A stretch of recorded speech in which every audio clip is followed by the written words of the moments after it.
ಎಲ್ಲ ಪ್ರೀತಿಯ ವೀಕ್ಷಕರಿಗೆ ನಮಸ್ಕಾರ. ಡಾಕ್ಟರ್ ರಾಜ್ಕುಮಾರ್ ಅವರ ಸಾಧನೆಯಲ್ಲಿ ವರದಪ್ಪ ಅವರ ಪಾಲು ತುಂಬ ಇದೆ.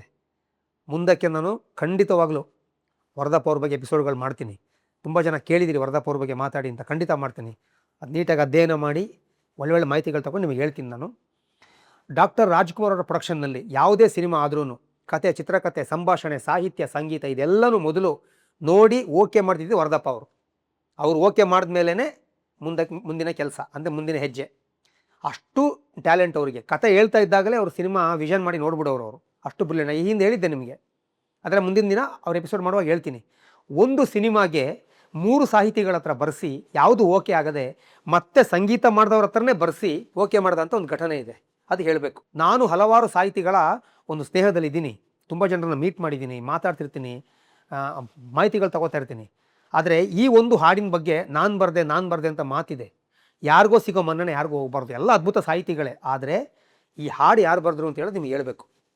ಜನುಮದ ಜೋಡಿ, ಟಿ.ಎಸ್. ನಾಗಾಭರಣ ಅವರು ಡೈರೆಕ್ಷನ್ ಮಾಡಿದಂಥ super hit cinema. V Manohar sir music ಹಾಗೂ ಕೆಲವು ಹಾಡುಗಳನ್ನ ಬರೆದ್ರು. ಒಂದು ಮೋಟಿವೇಶನ್ ಸಾಂಗ್ ಬೇಕಾಗಿರುತ್ತೆ, ಒಂದು ಫಿಲಾಸಫಿ ಸಾಂಗ್ ಅಂತ ಹೇಳಬೇಕು. ತುಂಬ ಚೆನ್ನಾಗಿ ಬರಬೇಕು. ಸಿನಿಮಾದಲ್ಲಿ ತುಂಬ ತೂಕ ಇರೋ ಹಾಡಾಗಬೇಕು. ಅದು ಒಳ್ಳೆ ಸಾಹಿತ್ಯ ಬೇಕು ಅಂತ ಪ್ಲ್ಯಾನ್ ಮಾಡ್ತಾರೆ. ಅಣ್ಣವ್ರ ಕಂಪ್ನಿಲಿ ಒಂದು ಟ್ಯೂನ್ ಓಕೆ ಆದಮೇಲೆ ಇನ್ನೊಂದು ಟ್ಯೂನ್ ಹಾಕಿ ಅಂತ ಹೇಳ್ತಿರ್ಲಿಲ್ಲ. ಆ ಒಂದು ಸನ್ನಿವೇಶಕ್ಕೆ 5-6 ಟ್ಯೂನ್ ಹಾಕ್ಸ್ಕೊಳ್ಳೋದು, ಆಮೇಲೆ ಹೋಲಿಕೆ ಮಾಡೋದು ಮಾಡ್ತಿರ್ಲಿಲ್ಲ. ಒಂದು ಟ್ಯೂನ್ ಓಕೆ ಆಯಿತಾ, ಫಿನಿಶ್, ಅದು ಬಿಟ್ಬಿಟ್ಟು ನೆಕ್ಸ್ಟ್ ಮಾಡಿ ಅಂತ ಹೇಳೋರು. ಆ ರೀತಿ ಈ ಟ್ಯೂನ್ ಓಕೆ ಆಗುತ್ತೆ.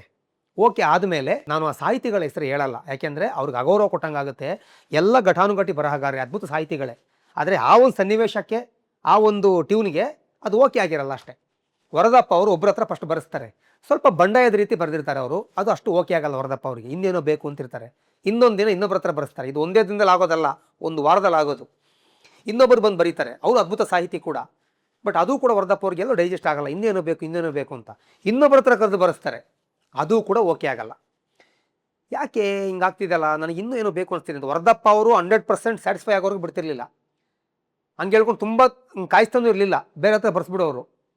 ಸರಿ, ಎಲ್ಲರಿಗೂ ಪೇಮೆಂಟ್ ಕೊಟ್ಟು ಕಳಿಸ್ತಾರೆ. ಪೇಮೆಂಟ್ ಕೊಡೋದೇ ಕಳಿಸಿಲ್ಲ. ಎಲ್ಲರೂ ಯಾರು ಬರೆದ್ರು ಅದು ಓಕೆ ಆಗಿಲ್ಲ ಅಂದರೂ ಕೂಡ ಅವ್ರ ಸಮಯಕ್ಕೊಂದು ಬೆಲೆ ಅಂತ ಇರುತ್ತಲ್ಲ, ಅವ್ನು ಪೇಮೆಂಟ್ ಕೊಟ್ಟು ಕಳಿಸಿ ಮನೋಹರ್ ಸರ್ ಹೇಳ್ತಾರೆ, ನೀವಿಗೆ ನಾನು ನಾಳೆ ಬನ್ನಿ, ಒಂದು ಒಳ್ಳೆ ಪ್ಲ್ಯಾನ್ ಮಾಡೋಣ ಅಂತಾರೆ. ಮಾರನೇ ಮನೋಹರ್ ಸರ್ ಹೋಗ್ತಾರೆ. ಹೋದಾಗ ವರದಪ್ಪ ಅವರು ಒಂದು ಸಾಲು ಹಾಡ್ತಾರೆ, ದೇಹವೆಂದರೆ ಓ ಮನುಜ, ಮೂಳೆ ಮಾಂಸಗಳ ತಡಿಕೆ ನಿಜ ಅಂತ. ಎಂಥ ಸಾಲು! ಹೇಗಿದೆ ಮನೋಹರ್ ಅಂತ ಕೇಳ್ತಾರೆ. ತುಂಬ ಚೆನ್ನಾಗಿದೆ ಅಂತ ಖುಷಿ ಆಗುತ್ತೆ ಮನೋಹರ್ ಸರ್ಗೆ. ಸೂಪರ್ ಆಗಿದೆ ಸರ್ ಅಂತ. ನಿಮ್ಗೆ ಓಕೆನಾ ಅಂತ ಕೇಳ್ತಾರೆ ವರದಪ್ಪ ಅವರು ಮನೋಹರ್ ಸರ್ನ. ಹಾಂ ಓಕೆ ಅಂತಾರೆ. ಇದನ್ನೇ ತಗೊಂಡೋಗಿ ಚರಣ ಬರ್ಕೊಬಂದ್ಬಿಡಿ. ಒಂದು ಫಿಲಾಸಫಿ ಸಾಂಗ್ ಬೇಕು ನನಗಿಲ್ಲಿ, ತೂಕವಾಗಿರಬೇಕು. ಅವರೆಲ್ಲ ಬರೆದಿದ್ದು ನನಗೆ ಅಷ್ಟೊಂದು ಸ್ಯಾಟಿಸ್ಫೈ ಆಗಿಲ್ಲ, ನೀವು ಬರ್ಕೊಬನ್ನಿ ಅಂತ ಮನೋಹರ್ ಸರ್ಗೆ ಒಪ್ಪಿಸ್ತಾರೆ.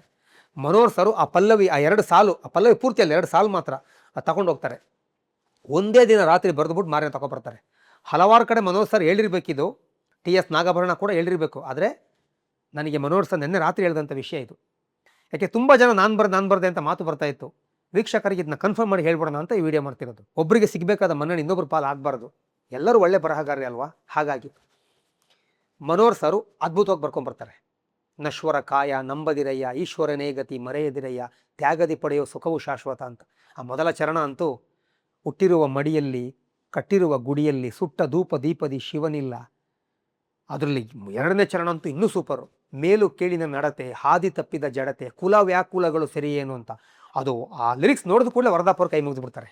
ಇದೇ ಆಗಿತ್ತಲ್ಲಿ. ಅದ್ಭುತ ಮನೋಹರ್, ತುಂಬ ಚೆನ್ನಾಗಿ ಬರ್ದಿರ ಅಂತಾರೆ. ಅಣ್ಣವರು ಕೂಡ ಓದಿ ಖುಷಿ ಪಡ್ತಾರೆ.